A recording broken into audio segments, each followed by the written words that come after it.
All right, the last series of videos, we talked about how you have a percentage and how you take that percentage and change it into a fraction, or that percentage and take it into a decimal. And what we're going to do now is the opposite. We're going to start with a decimal or a fraction and show you how to turn those into a percentage. Okay, and this is something that's very, very valuable. And the reason why it's valuable in the real world is because, once again, shopping and finding the best deal. If, say, you go to a store and they say everything is 1/4 off, well, what percentage is 1/4? We don't know. And so we need to figure that out. Okay? Or if we needed to take, say, for example, if you were going to be a teacher and you were figuring grades. And when you did that, this is the exact way that we figure out what percentages you get on papers and things like that, and run your report card and all of that stuff, is that we take decimals and we turn them into percentages. Or if you've ever seen a graded paper that has a fraction on it, that you got 11 over 25 equals a percentage. Okay, so that means that you got 11 right out of the 25 possible, which isn't really good, really. But anyway, just an example. And I'll show you the way of how we take that fraction and make it into a percentage. Okay, so it's very valuable. You use it a lot in the real world, and as you will in the future as well. Okay, so let's start off with fractions. Let's start with some fractions, turn them into some percentages. I'll show you how to do that. Okay, now I have a couple examples of some fractions that we're going to turn into percentages. Now, one of them is very simple. One of them is a little rough. Okay, so let's start with the easy one first. Now, we had talked about before that percentages are based on 100. And whenever we were taking percentages and making them into fractions, we just take whatever the percentage was, make it the numerator of the fraction, and the denominator would be 100. And then if we needed to, we would simplify the fraction, put it in lowest terms. So what we're going to do now is, since we know that it's based on 100, we want to try to get back to where that denominator is 100. And then that would be a lot easier for us to make it into a percentage. So let's start with this one. Okay? I look at this and I know the denominator is not, the bottom number is not 100 where we need it to be. So we've got to figure out, okay, is there something I can do to this denominator to make it 100? Now I look at 25. Yeah, 25. I can make that into 100 because I think of, oh, 4 times 25 is 100, or if you want to think in money terms, it takes 4 quarters, which each quarter is 25 cents, to equal $1, which is 100 pennies. See where that is? Okay. So I want to see what I can do to this. And I said before, I can multiply it by 4 to get 100. Okay? All right. Now, remember with fractions, whatever you do to the bottom number, you have to do to the top, or whatever you do to the top number, you have to do to the bottom. So since I multiplied the bottom number times 4, I've got to multiply the top number times 4. 4 times 7 is 28. Now, I have a fraction that has the denominator of 100. Now all I have to do is look at the numerator, take that number, put a percentage sign after it, and I have my percentage. Pretty easy, right? Okay, now, not always so easy, because sometimes, if you're unlucky, the denominator can't be changed into 100.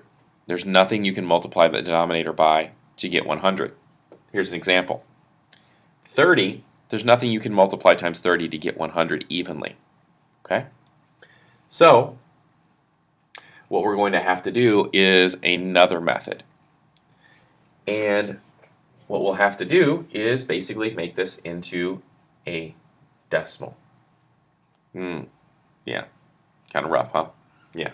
So, what we'll do is we will take the numerator, the top number, and divide it by the denominator, so we can get our decimal. Okay? Once we get our decimal, then we can get our percentage. So 30 will not go into 5. So we need to add our decimal and a 0. Don't forget to bring up your decimal and your answer. Now 30 will go into 50 one time. We do our subtraction. Got 20. Can't have a remainder. Got to keep going. Add our 0. See how many times that this will go into this. Okay? It will go in 6 times.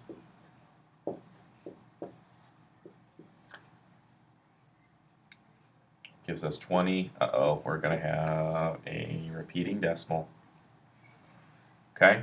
And we'll just go ahead and stop there because we know that it's going to keep doing the same thing over and over and over again. Okay? So, now, I've got it into a decimal. And this serves a second purpose because now I'm going to show you how to take a decimal and change it into a percentage. Oh, look at that. So, what we do is we look at this.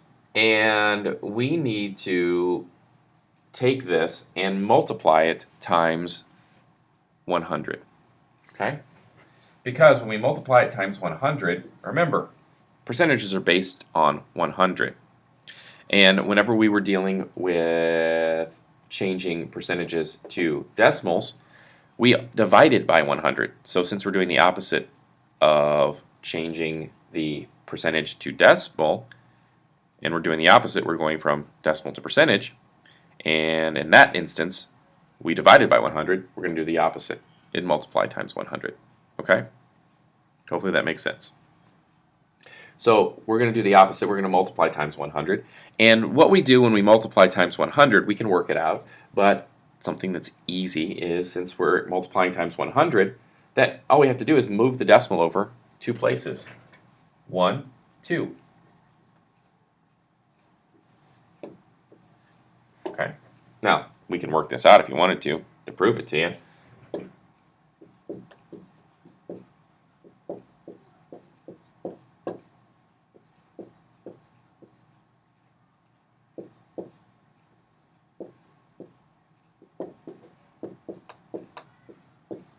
Count your decimal places. Pow. Same thing, right? Okay, not the zeros, but you don't need those zeros. And then all you do, now you've got your decimal, there's your percentage. Okay? So, if you're lucky, this is what you get. Okay? All you have to do is change that. You're good. If you're unlucky, like this, then you've got to do 2 steps. Okay? You have to do the division and then move your decimal. Okay? This is the easy. This one's a little bit more complicated. Okay? So let me show you once again.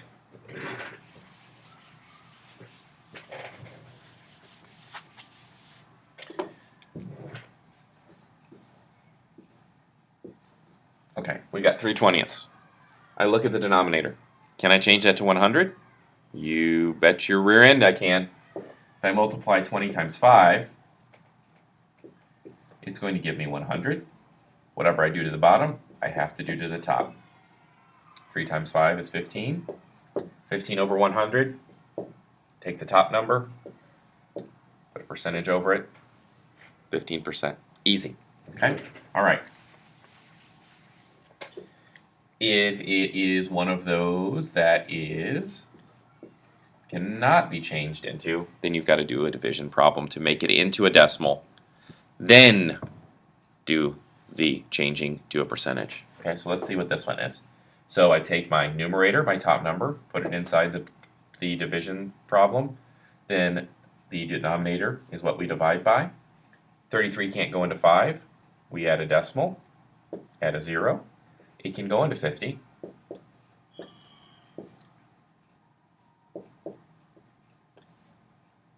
Okay, got 17 left over. Add another 0, bring it down. 170.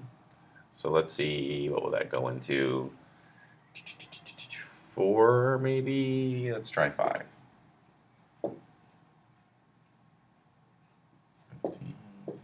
Yep.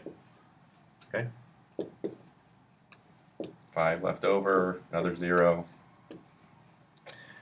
And then looks like we're going to have another repeating decimal. Okay.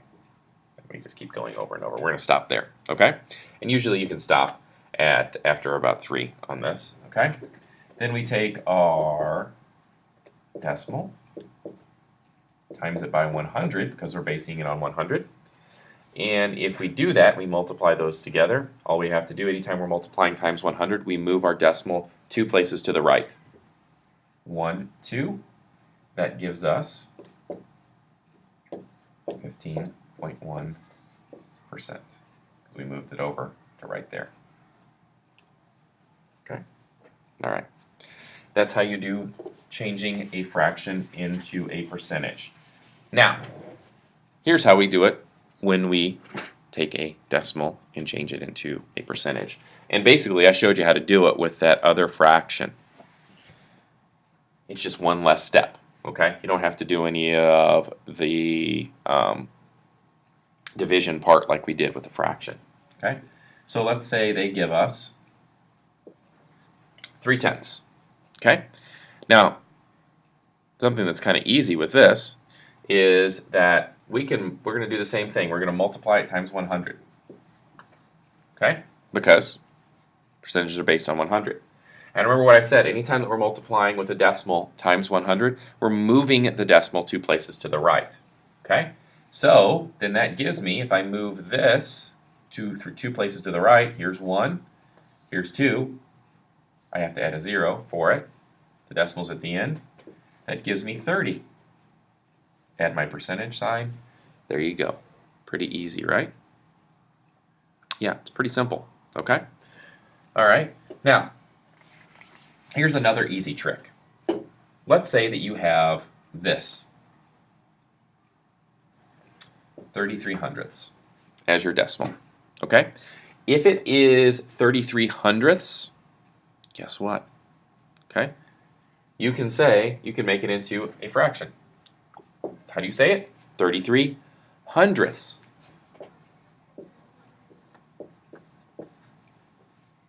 Look, it's a fraction. Oh, it's over 100?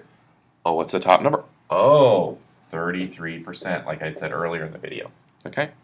That's kind of a shortcut that works with any decimal that is in the hundredths place. Make sense?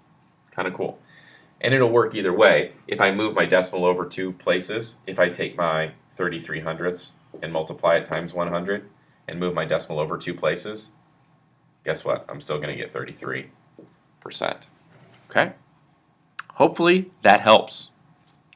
And if you need to go through this video again and again, hey, you can watch as many times. I won't judge you. I won't even know. Nobody else will know. Only you. It'll be your and the video secret. Ah, kind of crazy, huh? Hopefully that helps. If you have any questions, leave something in the comments below or shoot me an email. You know how to get a hold of me if you're in my class or in Mrs. Hours or Mrs. Coleman's class. All right. See you soon.